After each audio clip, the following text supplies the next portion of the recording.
and welcome to our continuing coverage of the Republican National Convention, which is now in the books. I'm Chief Investigator Brendan Keefe with Atlanta News First Investigates, and we interrupt this breaking news to bring you more breaking news about breaking news. That's the way the last 3 weeks have been. Let's recap for just a moment before we get into the recap of the Republican National Convention and Trump's acceptance speech last night. So 3 weeks ago, there was a debate here in Atlanta, and it was widely seen as Joe Biden's chance to prove that he was fit for the job, that he could still, be president for a second term. It turned out to be disastrous for Joe Biden and for the Democrats because immediately there was an indication that at least at that time, he had cognitive challenges, no question, in terms of answering a lot of the questions, staying on topic, and it did not go well. And ever since then, there has been a steady drumbeat from the Democrats to replace Joe Biden at the top of the ticket, and we may see some action on that today or this weekend or by Monday. That's the talk. We're going to get into that a little bit later. So that's one piece of news that sort of started this 3-week news cycle. Then you had the attempted assassination of Donald Trump last Saturday. So all of this happening in the last 6 days where things have really accelerated. That changed the state of the race because you had the former president surviving that attempted assassination and triumphantly standing up, arm raised in the air, yelling, fight, fight, fight. And, people see that, the motivations for that very differently. But the fact is that's what happened. And those images became essentially the centerpiece of Donald Trump's acceptance speech last night in Milwaukee. So here's that video. And in that split second where Donald Trump was shot in the ear, and you can't downplay the significance of this, where a 20-year-old with his father's borrowed AR-style rifle fired a round at the former president, and then multiple rounds actually hit the former president in the ear. And even the former president brought up in his acceptance speech last night that it was mere millimeters or inches because Donald Trump had turned his head at that exact moment. And had he not done that, he may not have been there at the convention to accept the nomination, and we would have been talking about a very different series of news.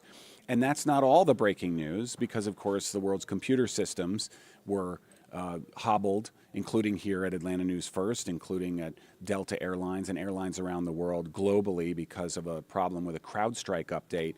It was not an attack. It was not a hack. It was essentially a single line of code and a single piece of software from a single vendor that hobbled Microsoft computers around the world, Windows computers. We're live here on Windows computers right now only because of the hard work of the engineers at Atlanta News First who are working all through the night and continue to work with no sleep to bring those systems back online. I bring you all of this to say that we've been in an extraordinary news cycle, but that extraordinary news cycle are all stories no one could have predicted. No one could have predicted the debate performance. Even people close to Joe Biden who were concerned were not going to predict what happened, or they wouldn't have put him on stage. And then no one could have predicted, other than the attempted assassin himself, what happened on Saturday. And no one could have predicted all of the news that has come since, including the efforts to get Joe Biden off the top of the ticket, and those efforts coming from prominent Democrats. We've got some, bold-faced names now asking him to step down, and you have at this point, even this morning, the president's campaign, Joe Biden's campaign, saying no, he's staying in the race. Now, that may be what they're saying publicly. By the way, I left out some breaking news that Joe Biden also contracted COVID in the last couple of days and is essentially in isolation and is off the campaign trail. So that's what's happened in all of this time. Joe Biden, he's in isolation. He's not on the campaign trail, but yet this morning you have Donald Trump and JD Vance as a ticket now headed to Michigan, where they'll be campaigning in what amounts to a swing state, and one where J.D. Vance's message resonates, particularly in the more rural areas of western, central, and northern Michigan outside of Detroit. So here's Donald Trump, obviously this is really interesting, too, at this particular convention.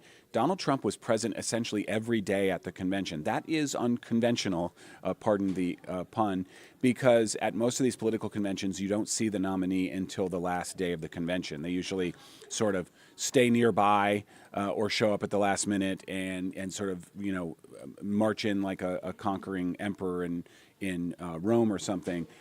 But that was different for the Republican National Convention. What you had was Donald Trump there, and there was like a family box, and it was the place to be seen at the Republican National Convention, in the Trump family box. And, where if you got sort of an audience with Donald Trump, and every day that he would, or night that he would walk into the convention, it was, of course, a standing ovation.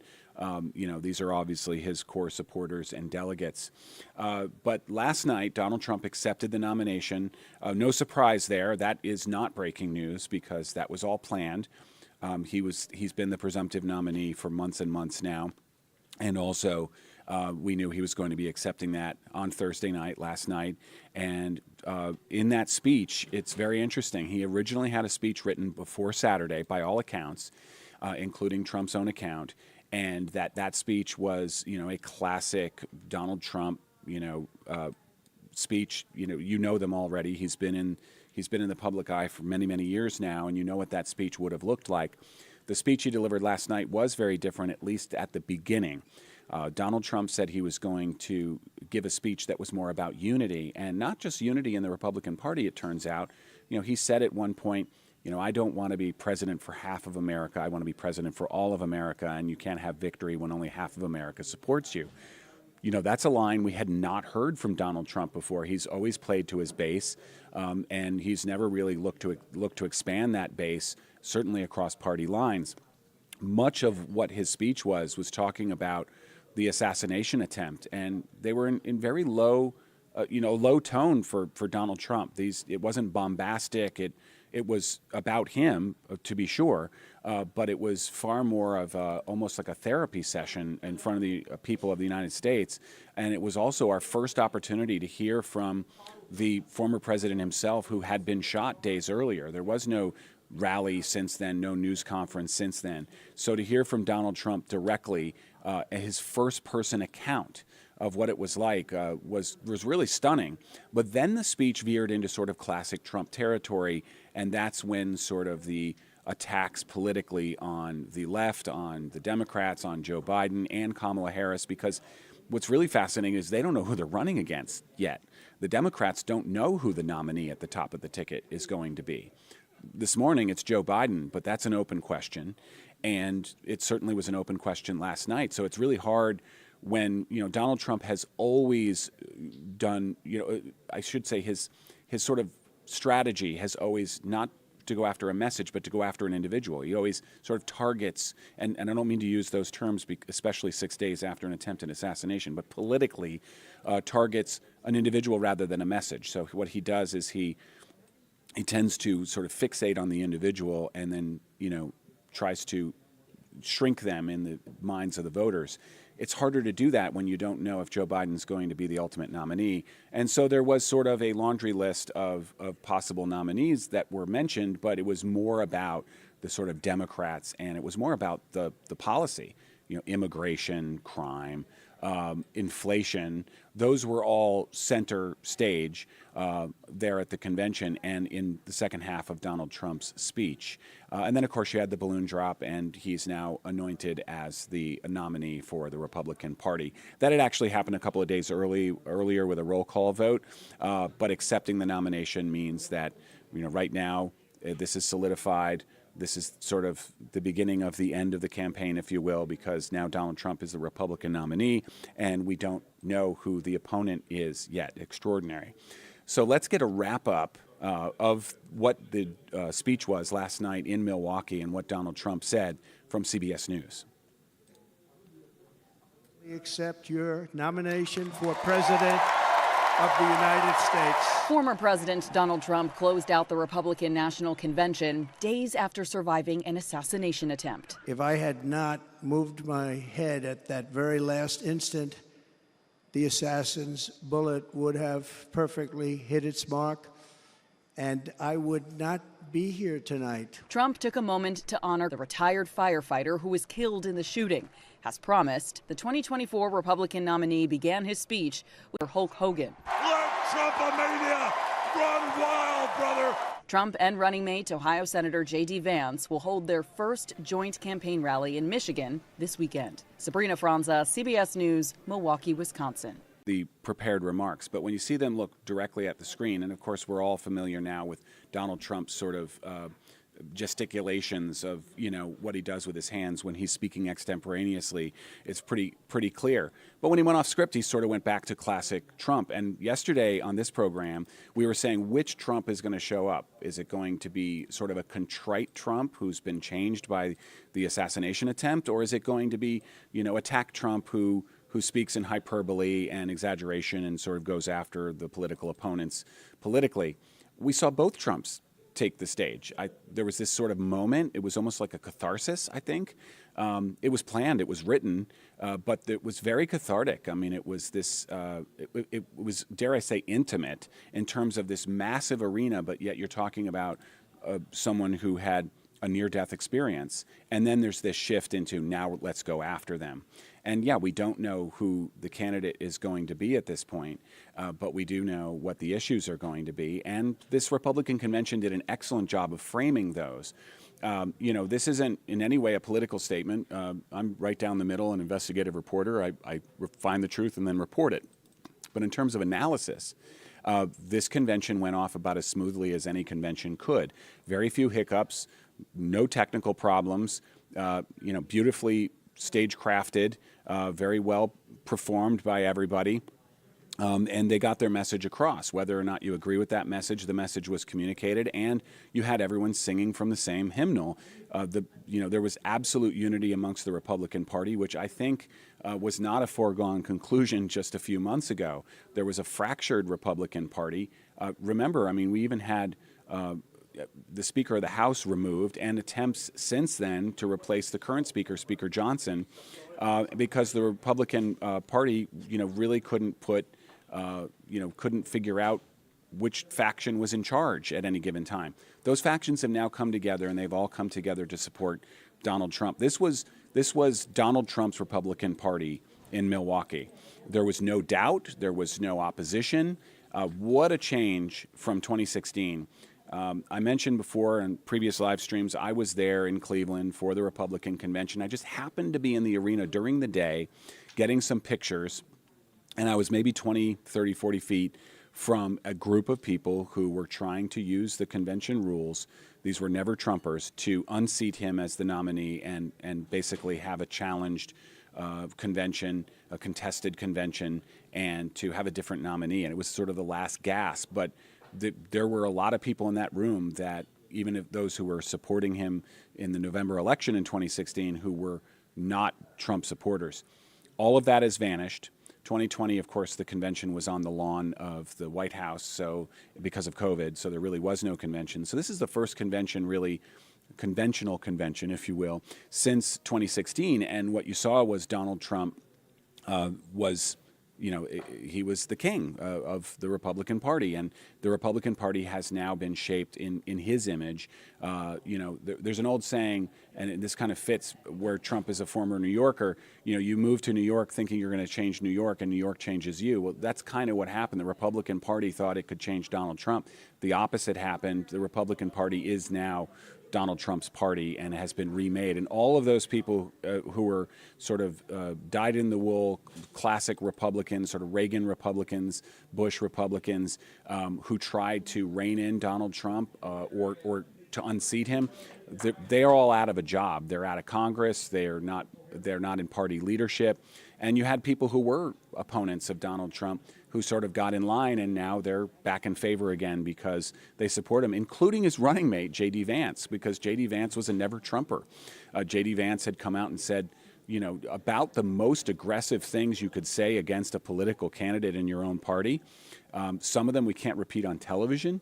But then when he entered politics and ran for Senate in Ohio, He apologized, and not only that, he really changed his politics to be in line with Donald Trump. He was endorsed by Donald Trump in 2022 to be the Ohio senator, and he won. And now the freshman senator is nominated as vice president, as the running mate for Donald Trump. And they are, there's absolutely no daylight between them in terms of policy. They match almost perfectly. If anything, JD Vance is a little bit more hard right conservative than Donald Trump, but he brings something else to the table, and that's youth.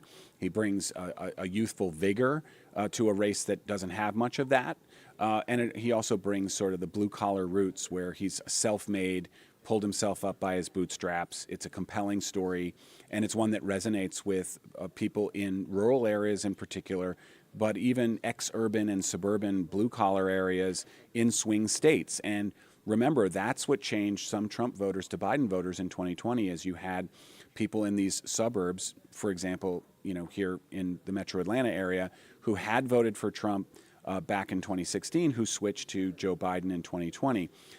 It is completely accepted that a lot of votes for Joe Biden back in 2020 weren't votes for Joe Biden. They were votes against Donald Trump. Now you have Donald Trump ascendant. What a story this year, because he was just convicted, 34 felonies in New York City, and is awaiting sentencing on those felonies. All of these criminal cases, mounting losses left and right. But then that tide has turned too. There have been a string of legal victories for the Trump team. And for Donald Trump as a criminal defendant, where the U.S. Supreme Court ruled that a president has absolute immunity for official acts, even in the outer bounds of their job as president. So long as they're in office and they're doing it as president, it's pretty much immune from any prosecution, even after they leave office. That is novel, that is new, that is what they call first impression, and it's now the law of the land, and it wouldn't be had Donald Trump not prevailed at the U.S. Supreme Court. He also was able to delay his sentencing because of that ruling all the way to September. And then also we have Fani Willis. It's still an open question whether she's going to be the prosecutor for the criminal case here in Fulton County, because that was delayed because of the Nathan Wade issue, where Fani Willis, the district attorney, had a consensual romantic relationship with her special prosecutor, Nathan Wade, and that allowed, essentially, whether right or wrong, it allowed the defense to have a series of hearings to try to get her removed from the case. And that did not succeed, but now they've appealed, and that appeal will be heard December 5th. I don't need to remind you, December 5th is after November it's on the calendar. So that means the election will take place before any kind of criminal action takes place in Fulton County. And Fulton County was the one case Donald Trump couldn't stop if he was elected president. It could extend into next year. It will extend into next year, and he can't, through a pardon or some other order to the Justice Department, make it go away because it's a state case. But we don't know whether can you prosecute a sitting president. So there's all of these questions, but they have all come down squarely on Trump's side in terms of the legal challenges. The documents case in Florida was thrown out this week. That happened during the convention. So Donald Trump's getting all of this news, again, after an assassination attempt. If you had written this in a treatment for a movie in Hollywood, they would laugh you out of the producer's office because it would seem so preposterous. The series of events that we have seen, particularly in the last 3 weeks, especially in the last 6 days, but in the last several months, the tide of this particular election cycle has turned to where we don't even know who the nominee for the Democratic Party is going to be, and Donald Trump is ascendant, certainly in the polls. We'll see if he gets a bump after the convention. They almost always do. When I say they, I mean any convention, Democrat or Republican. When they come out of the convention that week, there's always a bump because, the people who are switchable say, well, this was quite the show. It often is sort of a sugar rush. It doesn't last. So the polling that's going to be really interesting is not next week, but the week after. Where does the race stand? But going into this, Donald Trump was leading in essentially all of the swing states, including Georgia, by multiple points outside of the margin of error. Only in a couple of states is the race within the margin of error, but Trump is leading within that margin of error in those swing states. So it was already difficult for Joe Biden before 3 weeks ago, and now with his whole party essentially saying he can't win. I mean, literally publicly, or to confidants who then talk to reporters saying he can't win. He can't beat Donald Trump. Yesterday we had Ben Taylor on from Kennesaw State University, political science professor. He made a really good point that we're in July. And if you remember in 2016, the Access Hollywood tape with Donald Trump came out in October. So, that came out in October, and when it came, big October surprise. And you remember, I can't repeat what was said on that recording. By all accounts, even Paul Ryan, the Speaker of the House at the time for the Republicans, Speaker of the House for everybody, but a Republican, had come out and said, Donald Trump can't be our nominee. Well, guess what? He won the election in 2016. So even an October surprise can radically change the outcome of an election. But here we are in July. So a lot can happen between now and then. But there is a concerted effort to try to change the Democratic nominee, and it's really a question over what the process is. Joe Biden would have to essentially step down, recuse himself as the nominee for anything to take place there. And up to this point, he's been defiant. And he said, hey, look, defiant as in, hey, we had a primary process and I was duly elected by the Democratic Party and I'm the nominee. And that's absolutely true. Even under the rules, you can't replace him without his consent. He'd have to step aside. Some major issues are going to come up if we talk about it being Kamala Harris, because if it's Kamala Harris, she's not polling any better than than Joe Biden against Donald Trump right now. Obviously, that can change. We'll see what happens if she ends up being the nominee. There is a huge benefit. There's sort of two things. One, it would be very easy to simply switch to the second person on the ticket. But as a practical matter, she would be able to use all of the campaign funds that have already been donated to the Biden-Harris campaign, because it would be the Harris blank campaign, and she would be able to have access to all of those funds immediately under the campaign finance rules, and it would be a smooth transition. But if you have another nominee, then it's going to be very complicated, because they're going to have to start from scratch on fundraising. There's going to have to be a whole bunch of efforts to try to transfer funds and that kind of thing. And fundraising is a big part of this, because the fundraising from major donors has essentially dried up. Because do you want to give millions of dollars to a campaign that you don't know whether it's going to exist next week? And that's where we are, and that may motivate Joe Biden to make a decision one way or the other more than anything else. Ultimately, insiders are saying he has to hear it from his family. So his family is supporting him, but I'm sure it's very interesting conversations occurring right now in Rehoboth Beach, Delaware, while he's there sheltering because of COVID and isolating because of COVID. So let's get back to what happened last night for just a moment, because this is a wrap of the Republican National Convention. And we want to hear once again from CBS News. CBS News has another good sort of wrap of what happened during the convention, and also ending last night with the crescendo and the balloon drop with Donald Trump accepting the nomination as the Republican presidential nominee. President Donald Trump traded signature attacks for a new script as he accepted the Republican presidential nomination for a record third time. I am running to be president for all of America, not half of America, because there is no victory in winning for half of America. So tonight, with faith and devotion, I proudly accept your nomination for President of the United States. The speech rewrite came after a gunman tried to kill the former president at a campaign rally in Pennsylvania less than a week ago. I stand before you in this arena only by the grace of Almighty God. Trump acknowledged those wounded and held a moment of silence for the man killed. I ask that we observe a moment of silence in honor of our friend Corey. While this week has focused on unity, bringing Republicans here together, the GOP is also focused on taking the fight to Democrats to try and win back the White House. No matter what obstacle comes our way, we will not break, we will not bend, we will not back down, and I will never stop fighting for you, your family, and our magnificent country. Trump turned combative on the issues of inflation, immigration, and international conflicts and trade. Appearing for the first time in the convention hall, daughter Ivanka Trump and former First Lady Melania Trump. They joined the family of running mate Ohio Senator JD Vance. The newly minted Republican ticket will rally together in the battleground state of Michigan Saturday, working to carry momentum from this week's convention. Natalie Brand, CBS News, Milwaukee, Wisconsin. So there you have it. That's the Republican National Convention in the books, and you're going to see the candidates more on television. You're going to see them in these political ads that we always have, and that's why we're bringing in consumer investigator, Harry Samler of Better Call Harry. Always good to have you here, Harry. Glad to be here. Yeah, it's always entertaining. You always bring the energy. You always bring the energy, even on a Friday morning when we're all I'm low energy now, Brendan. Really? But I'm working on it because I'm going to get worked up about this and all the texts that are going out, the political texts that people are getting because it has just begun. Yeah, tell me about that. So already, I just did a quick search on my phone, and they're coming from all different phone numbers.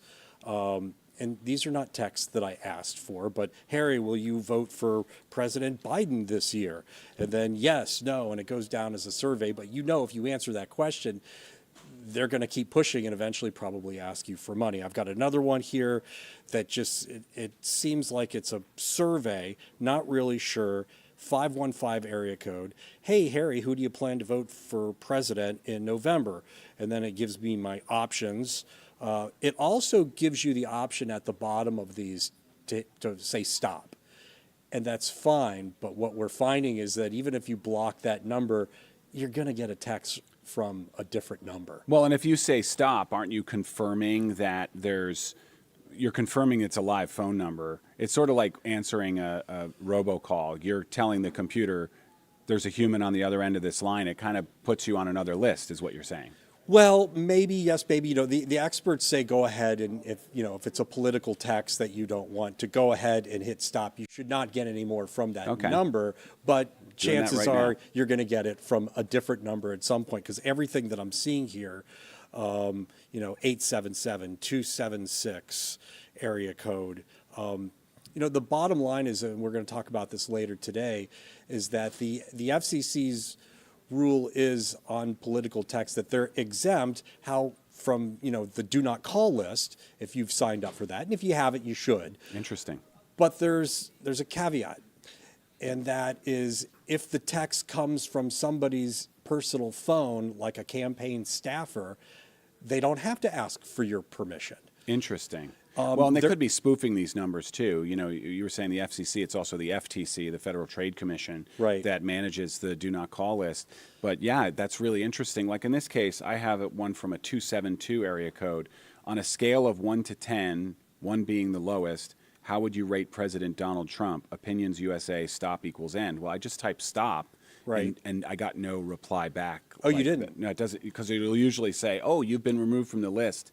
And then the other problem is you don't know who some of these are coming from. They could be super PACs. They could be, who knows? It could be people trying to interfere with our election overseas. We don't know. Yeah, and the rule is that they're not allowed to use an automated system. That's what the FCC rule is. But if it comes from a staffer's phone or one of the gazillion phones that they have, that's how they get around it. And then some others, you don't know, are probably just flat out ignoring it. But I pulled up the FCC's website, political robocall restrictions. I am actually going to read some of this because it's interesting. Sure. Political campaign-related auto-dialed or pre-recorded voice calls, including auto-dial live calls, auto-dialed text, and pre-recorded voice messages are prohibited to cell phones, pagers, or other mobile devices without the called party's prior express consent. So you would think on the surface that you're not supposed to be getting these, but if you've ever gone to another website, well, you have. We've all gone to other websites, and we've had to agree to the terms and conditions. Nobody reads the terms. I do because I'm the consumer guy. But if you look somewhere in those terms, it's probably going to say that we use your information and we share it.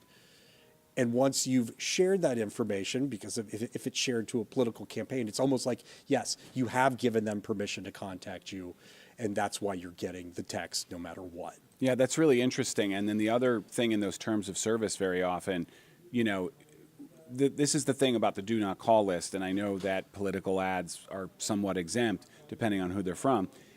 But at the same time, if you have a relationship with that business, right. And that's often the case in these, you know, you're like, oh, I'm getting these text messages or these robocalls. But if the robocall's coming from someone, you know, or if you filled out one of those questionnaires, or you entered a sweepstakes, or you entered a, you know, fill this out and you might win this tool set or something, you're actually essentially signing up for communications that are completely legal from that company. Yeah, and then they share it with companies that their whole job is data mining. I mean, they're looking for phone numbers. They group them into categories based on demographics that they may have gotten from when you register to vote. Right. That is public record. Voter registration is public record, and you can request it. It's not just like out there available online, but you can go to the Secretary of State and you can get that list, and you can figure out if the person is a registered Democrat or a Republican, and then you cross-check that, I guess, with all the phone numbers that you bought from one of these companies, and that's kind of how we're getting these. I see. And if we're in Georgia, I mean, we are in Georgia, but if people watching this are in Georgia, they're going to get a lot more of these text messages than someone, say, in Ohio. People in Michigan, Wisconsin, Pennsylvania, Arizona, places that are considered swing states are going to get more of these text messages because that's where the money's being spent. So, you know, one of the things I'd like to, I wish there was a perfect answer to all of this, but it's kind of tricky. It's kind of worked for me. I do hit stop, and I usually get a reply that you're no longer on this list, but I still get, you know, texts from different numbers.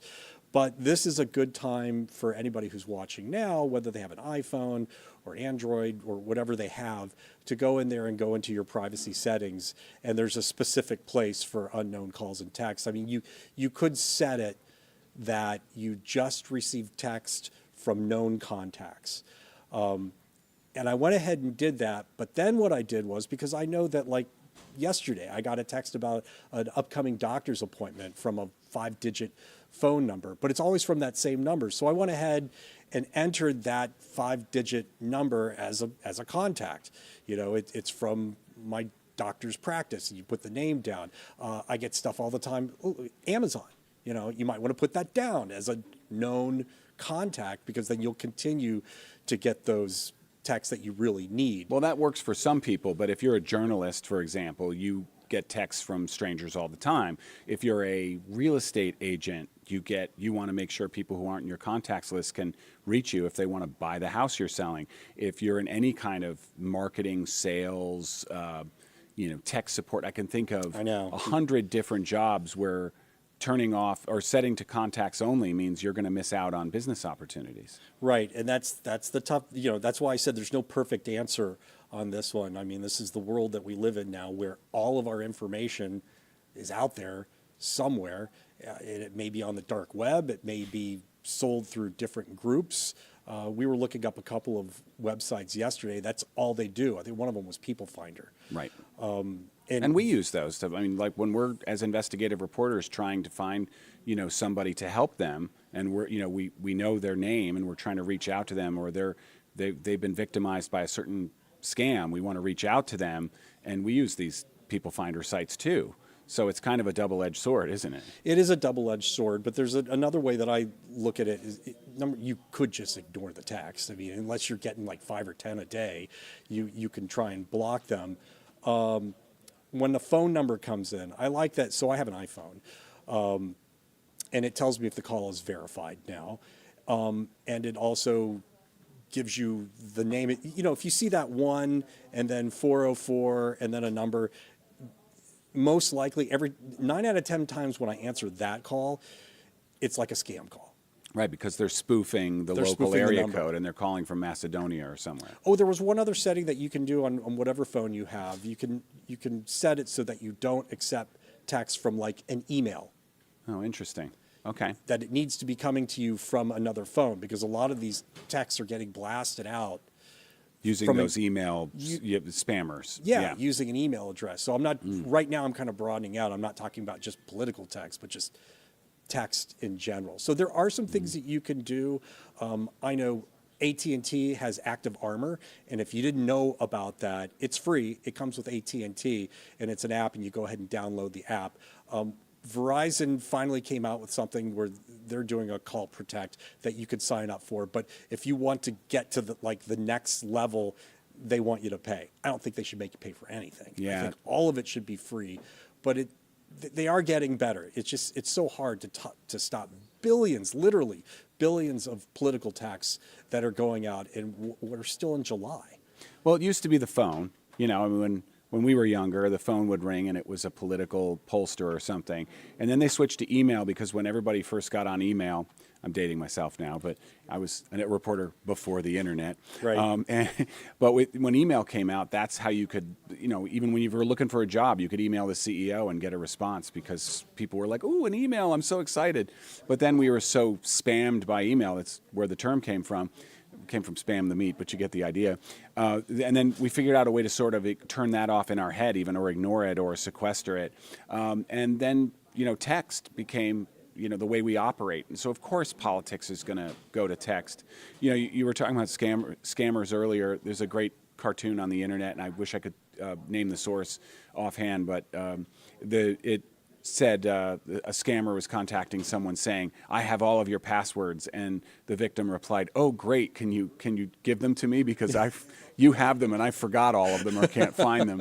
I mean, that's kind of where we are. We have, you know, and then there's these passwords you got to change. And okay, now I'm sounding like you're sounding like me. I'm sounding like Andy Rooney. Don't you hate when you have to change one of your passwords? That is Don't an you excellent. hate that? That's an excellent impersonation. You ever wonder why they make you change your passwords all the time? And a capital letter. Why does it have to be a capital letter?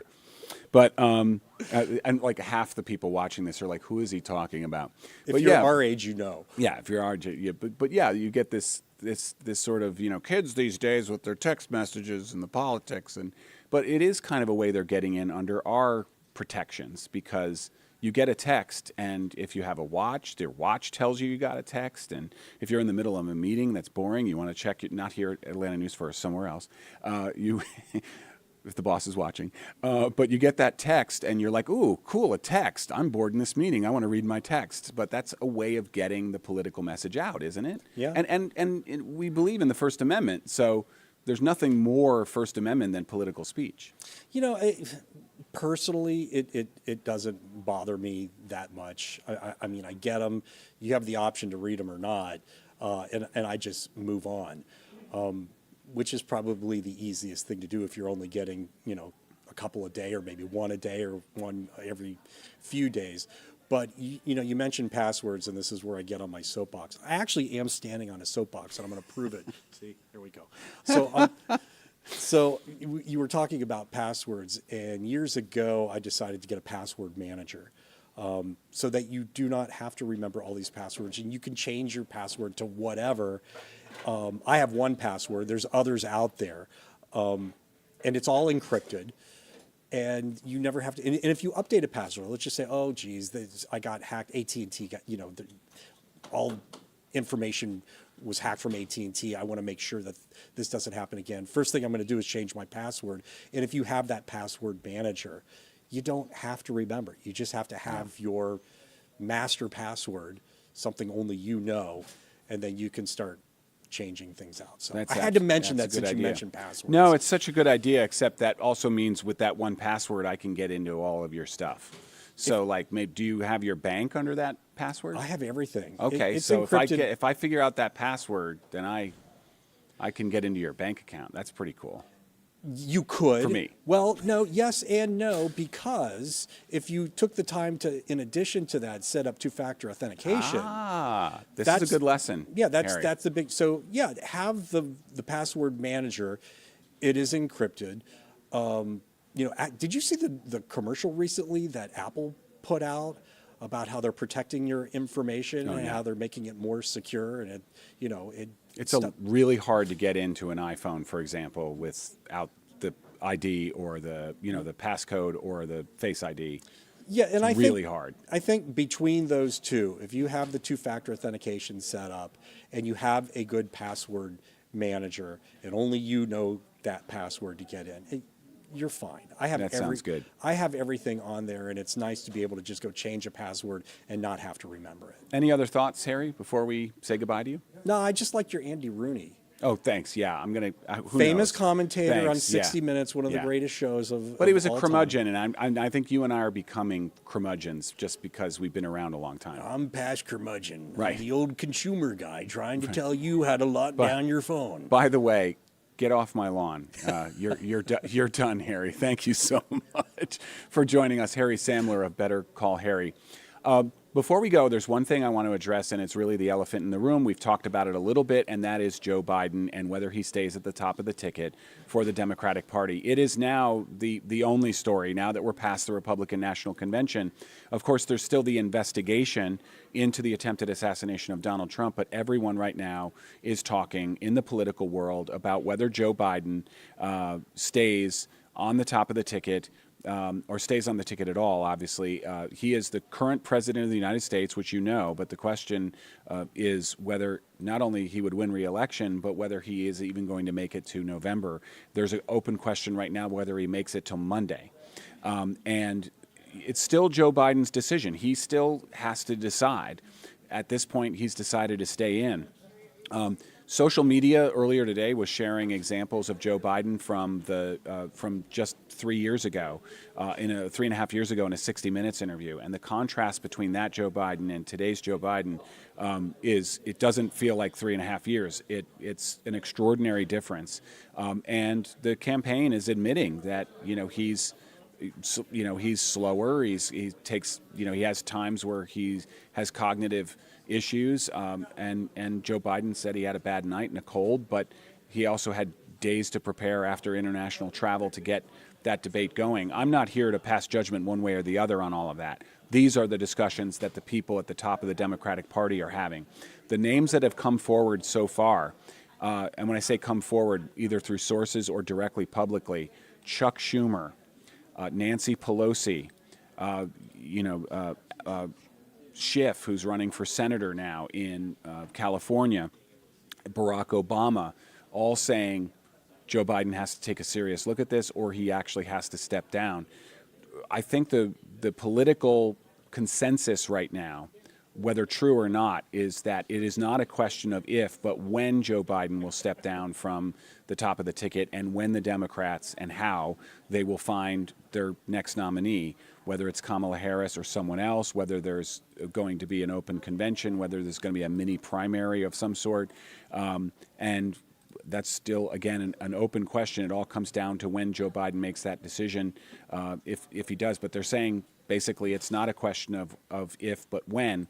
So the prevailing wisdom is it could be any time from today until Monday, but that conventional wisdom has been wrong, and certainly this news cycle has been unpredictable. We simply don't know what's going to happen. We didn't know 2 days ago the president would have COVID. He's being treated for COVID right now, which has taken him off the campaign trail. So this is the new question coming out of the Republican National Convention, heading to next month's convention in Chicago for the Democrats, and who's going to be the nominee. Let's get more now from CBS News and this report.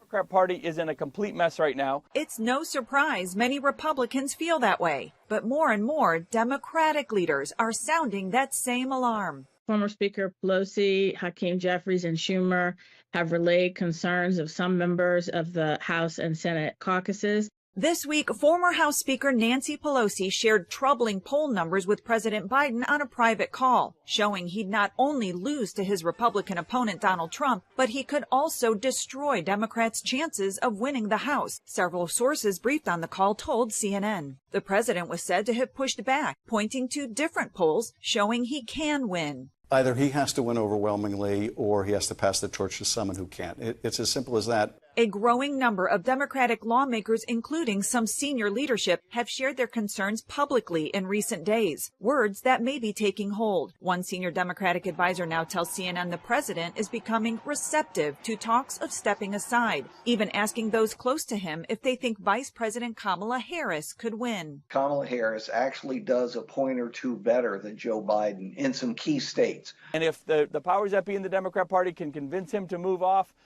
it's going to be a very different race here in just a month, and it's going to be a nail-biter. For the moment, the president's deputy campaign manager is towing the line on messaging. The president has said it several times. He's staying in this race. I'm Laura Aguirre reporting. And the campaign manager said it again today. He's the nominee. He's staying in the race. He intends to beat Donald Trump. Now, of course, you can keep saying that every day until it's no longer true. So it doesn't mean saying it today doesn't mean there's not going to be an announcement later today. It also doesn't mean there will be an announcement later today. What it does mean is there's continuing pressure. It's mounting. You heard the pundit there saying, oh, well, Kamala Harris actually does a point or two better in some battleground states. That's well within the margin of error at this point. And so there's a question of if you put Kamala Harris at the top of the ticket, does that change any of the polling? There's a long way to go. Every day, though, that the Democrats stay with Joe Biden, and I'm not saying they should or shouldn't. This is an analysis as a journalist. Every day they stay with Joe Biden, if they are eventually going to drop him, if he's going to drop off the top of the ticket, is a day lost to build the other team, the ultimate ticket of what that's going to be. And frankly, they have to move quickly. You do have the convention in August, and there are a couple of different mechanisms. It's almost unprecedented, at least in modern times, because, yes, in the mid-20th century and early 20th century, even into the late 20th century, we had conventions where the nominee would be picked at the convention. Essentially starting when I was born in 1968, that was the last real convention where that happened. Instead, the nominee was picked in advance through a primary process. What are the primary voters, the Democrats who voted for Joe Biden, who still want him to be on the top of the ticket, what are they going to say when he drops out and it's somebody else? Are you disenfranchising those Democratic voters? The primary process is largely misunderstood because it's not prescribed in the Constitution. There's no party system in the Constitution whatsoever. In the federal regulations, it's not saying, well, there's Democrats and there's Republicans and there's this vote to choose who those nominees are. Those are mechanisms the parties themselves have developed in order to come up with a nominee for their party. But there is nothing stopping them from either following their existing rules or even amending them, because the rules are not in any way dictated by any kind of law or regulation. They're dictated by the party. The parties are essentially private political entities that can rule themselves. So while there is no mechanism to remove Joe Biden from the top of the ticket, if he does take himself off the top of the ticket, it doesn't automatically go to Kamala Harris like it would if he was no longer able to serve as president, because that is in the Constitution that the vice president then becomes president. There is no such mechanism for the nominee. It's not as though it's automatically Kamala Harris's. She certainly would have the first bite at the apple, so to speak, just because it would be the easiest mechanism to follow. It's just, okay, she's already on the ticket. She already essentially was voted in the primary as the vice president. Now she's at the top of the ticket. It would probably be the most palatable from sort of a authenticity standpoint or consistency standpoint. But then, is she the best nominee? And the Democrats will have to figure that out. But the first step is deciding whether Joe Biden is still the nominee of the Democratic Party. And again, I keep saying this, but it remains an open question. And you have every day new people joining that drumbeat. And again, the consensus is that it's not if, but when, and sooner is better than later if you're a Democrat and you want to beat Donald Trump in November. All of this is very good news for Donald Trump, who just had a very successful convention and is his party's nominee. And, they can keep sort of promoting their ticket without having to go up against an opponent at all at this point. And now you have JD Vance and Donald Trump headed to Michigan, another battleground state where they're already leading in the polls. So that's the state of the race. We're now in that period between the Republican National Convention and the Democratic National Convention, which will take place in Chicago next month. For now, I'm Brendan Keefe, the Chief Investigative Reporter for Atlanta News First, and it's been a pleasure joining you all week. Thanks for riding along with us while we figured this out in the early days, but I think we hit our stride in the last couple of days, trying to bring you perspective, analysis, right down the middle here. We don't pick favorites, we don't take sides. We're in the truth business, and we'll always tell it to you straight here on Atlanta News First and Atlanta News First Investigates. So thanks for joining us. We'll see you later if you want to join us for Atlanta News First on air or on Atlanta News First Plus, and you can always catch up with us on atlantanewsfirst.com. Take care.